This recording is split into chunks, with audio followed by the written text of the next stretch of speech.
Hi Barbara, thanks for coming here at Alamo Square Park. It's very nice to meet you. It's nice to meet you, Virginia. This is a great location. This is fun. Yeah, it's a beautiful spot here. Yes. So Barbara, tell me a little bit about what you do nowadays. So I'm working at LiveBinders, and LiveBinders is a startup, mostly in the education space. It's a 3-ring binder for the web, and teachers and students are using it to go completely paperless in the classroom. Ah, I see. So it's very student-driven and educational startup. Yes. For how long you've been working there? About 4 years. 4 years. Yes. And were you the owner of the idea? Tina Schneider came up with the idea. She had this concept. She'd been a researcher working with kids in the classroom and teachers, and she saw how teachers really struggled to integrate technology into the classroom. So they'd open several windows and the kids would get distracted and the teacher Yes. couldn't find their place. And so she came up with this great idea of how to put that all in an online binder. So it's great for teachers using it in the classroom, or students doing projects and turning it in. And we've even got some business customers as well. So you were right in the beginning of the idea, or you came up later on at the Yes. company? No, so she had the idea, and I saw she'd had a programmer start a prototype. And so I saw the prototype and I thought, oh, we can make something out of this. And so I joined her and I started programming, which I hadn't before. Oh, this is nice. So that was really fun. Tell me a little bit more about it. How did you learn programming? So my background is I'm an entrepreneur. I was a CEO of a startup that I sold to Siebel Systems, and raised a bunch of venture capital, and so I'm a very seasoned entrepreneur. But I'd come up on the marketing side, and I hadn't actually done any programming. So we were short on programmers, and so I decided to learn how to program. Well, very entrepreneurial. Like Yes. they told me yesterday, you have to wear many hats as an entrepreneur. Even as programmer, you have to learn to code at least a little bit. Okay, that's a good lesson. And True. so before LiveBinders, you had your own startup, right? And you sold it. How was this feeling of receiving this kind of proposal to sell your company? Well, it's a longer story than that. I ran that company through the boom years and then through the bust years. And so finally, the investors and I decided, okay, we're going to sell this company. So I just went out to find buyers. And so I got 3 term sheets and sold it to the highest bidder. And it was a nice deal for everybody, especially the customers and the employees. Interesting. So you first went after fundraising, and then in the end you went after buyers. Yes. How different is that, like fundraising and buyers? Oh, it's pretty different. Fundraising is a pretty straightforward process. Investors interested in making money, period. A buyer is interested in your company for any number of reasons.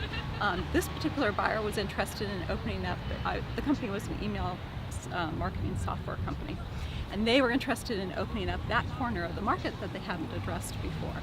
So that's a very different perspective than an investor. Yeah, very good. And when you had to sell your company, did you feel? It was your baby, or you were not feeling like this is not my baby anymore. How was your feelings at that time? Yeah, I wasn't ready to sell. I thought we could do a lot more growth and get a much higher price or go public. But my investors were tired, and we'd been together a long time. We'd been together for 4 years, and so they decided it was time. And so I was not happy about it, but I completely signed up for it and went out and found a good home. Tell me a little bit more about this relationship between entrepreneurs and investors. Yeah, it's an interesting relationship, and I was very lucky in my last company. I had some fabulous investors who were very supportive. But I've seen lots of people who have been in different situations, and I actually did an interim CEO job for a while at a company where they had over 100 angel investors. And managing 100 people in angel investing is very, very hard. It's almost impossible. Yes. Wow. And they all have different ideas as to what the company should be and what the price should be of the next round. And oh my goodness, That's a what good not point. to do. Yes, this is a good point. How do you filter all these suggestions that investors give to you? Yeah. And they expect you to do. But you as a CEO have to balance. Is that right? Should I follow that? Who is running this company in the end of the day? That's absolutely right. And it's so interesting because I volunteer with an organization called Astia.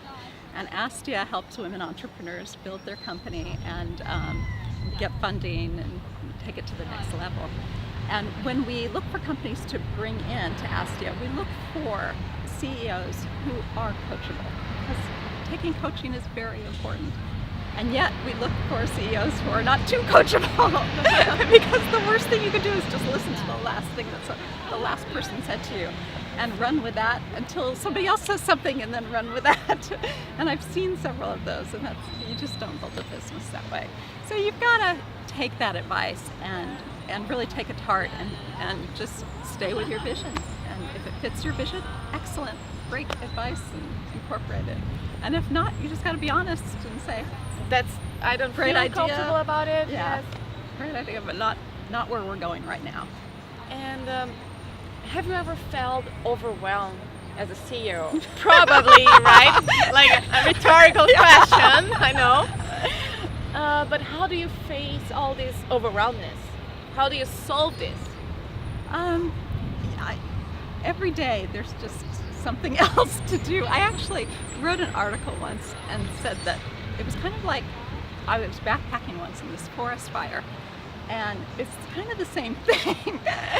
You know, that you can't see anything. This was before the days of GPS, so we didn't know where we were. It was completely clouded. Ash was raining down on us. We were lost. We had a general direction where we knew if we got there, you know, generally that was where we go. We could vaguely see the sun through the smoke. And so we just kept heading in that direction, and we hit all sorts of obstacles, but just kept moving in that direction, and we got out. And that's kind of what it is being a CEO. You're going to hit all sorts of obstacles, and there's going to be a lot of smoke out there. You just keep going.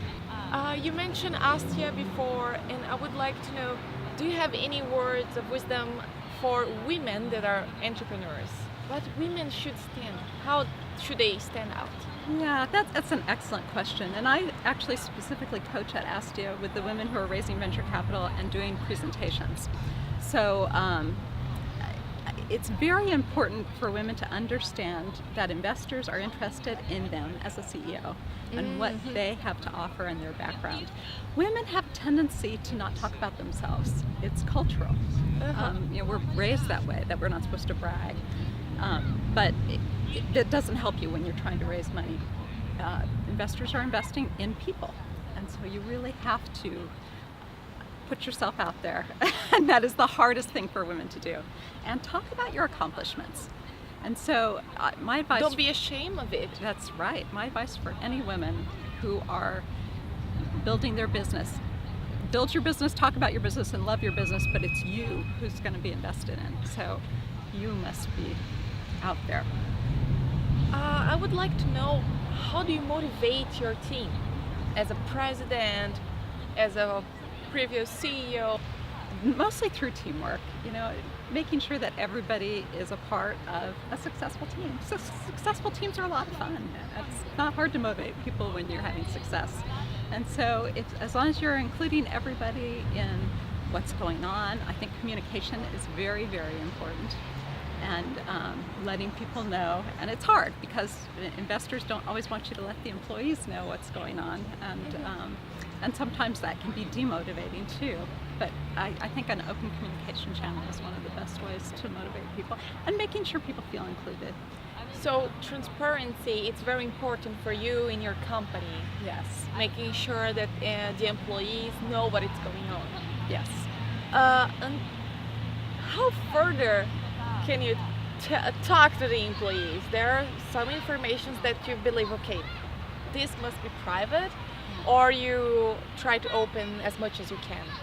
Well, there's always going to be, I mean, you can't share salary information. You can't share a lot of investment information. So there's always that, wall is going to be there. But you can share things about timing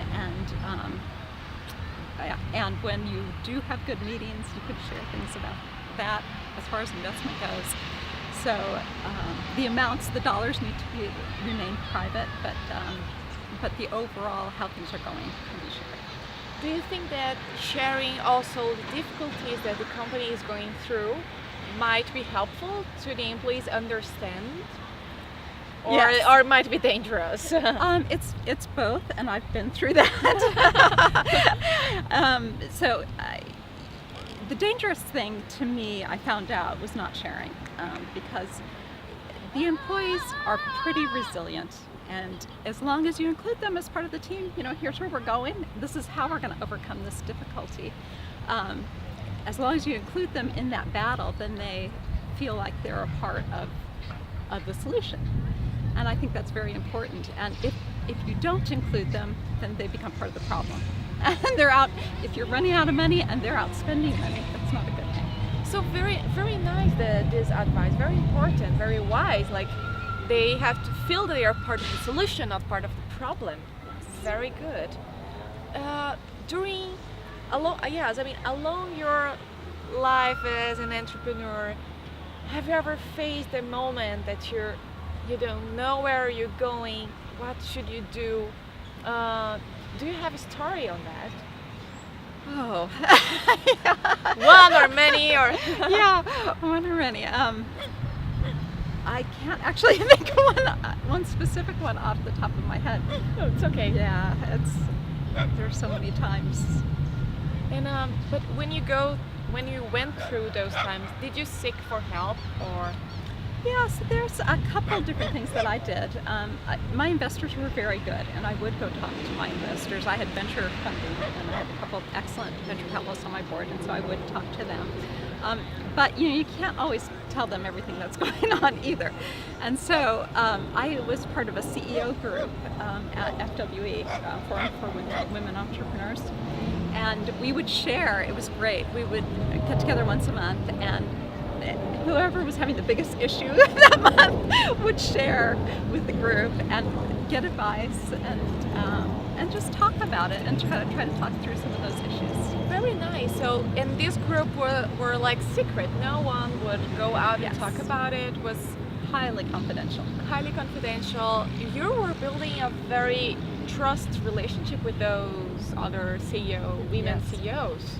Very good. So you believe that gathering, like forming groups, Forming peer groups, yes. I think important. It's very important. it's helpful. It's helpful, yes. And do you have kids? Are you married? Sorry. Yes. How do you balance that? Well, I'm married and I have 2 kids, and in fact, when I first took the CEO job at Goldfish, my previous company, my son was 6 months old. And Challenging. Very challenging. But my husband was a full-time dad, and so that really made the difference. And he was very, very supportive, and that's, I think, made all the difference in the world. I think I should ask this question to men as well, because sometimes women, we have this pressure how you're going to balance your professional life with your personal life and to be a mom. Have you ever felt pressured about these issues? I have not felt that much pressure around it. My children are older now, and I actually include them in the company. I mean, they're doing jobs for me. They're interns right now. Good. That's right. Very nice. Yeah, they have their specific jobs, and they like being a part of it. Do you believe your kids will become entrepreneurs as well? I hope so, but who knows? Each child is their own person. Yes, that's right. Most of the time you feel like, I don't know where this came from. Tell me a little bit more about your background. What did you study? Where did you grow up?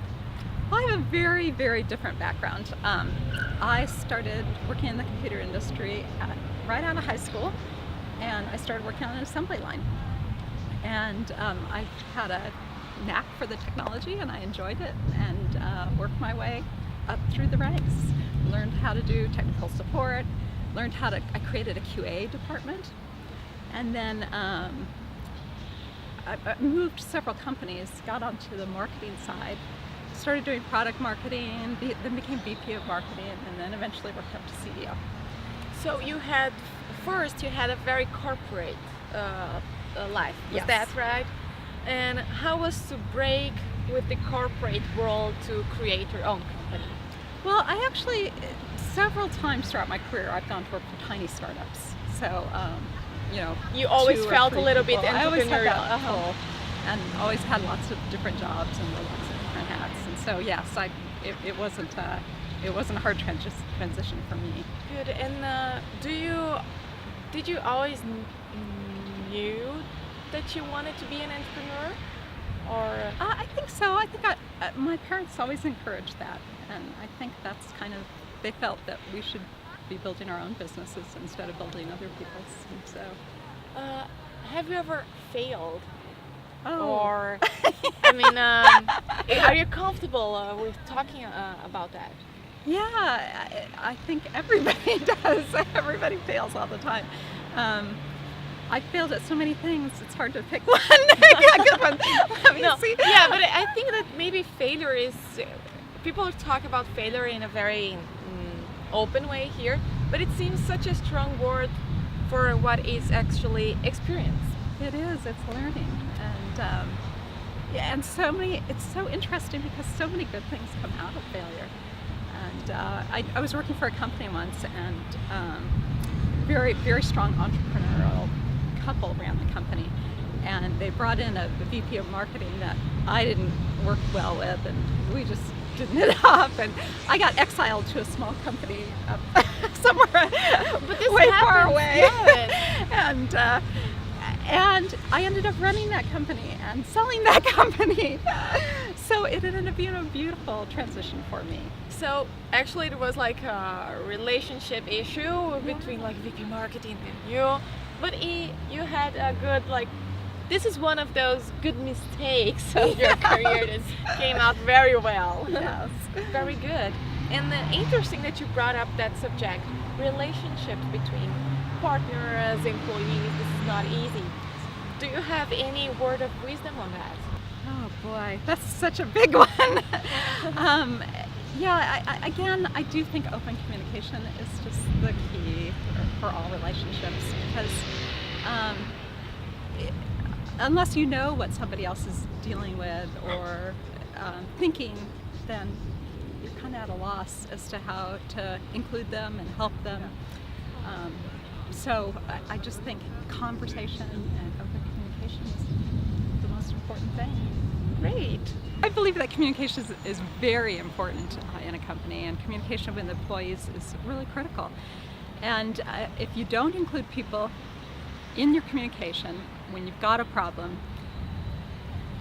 they will be a part of that problem and contribute to that problem. If you include them, they're always willing to be a part of the solution and coming up with great ideas to help you with that solution.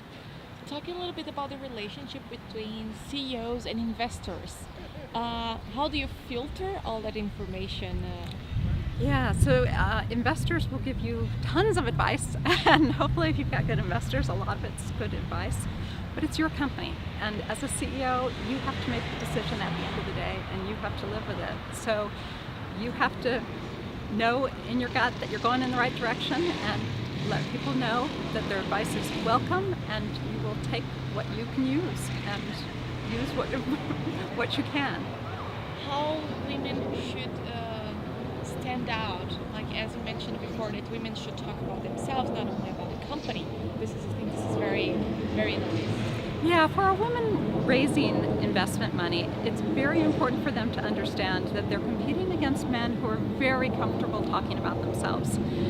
Investors are investing in people. So as a woman, you've got to be out there. You've got to talk about yourself. You've got to talk about your accomplishments and be confident in that and comfortable with that. And I know that's hard for a lot of women to hear, but it's very important.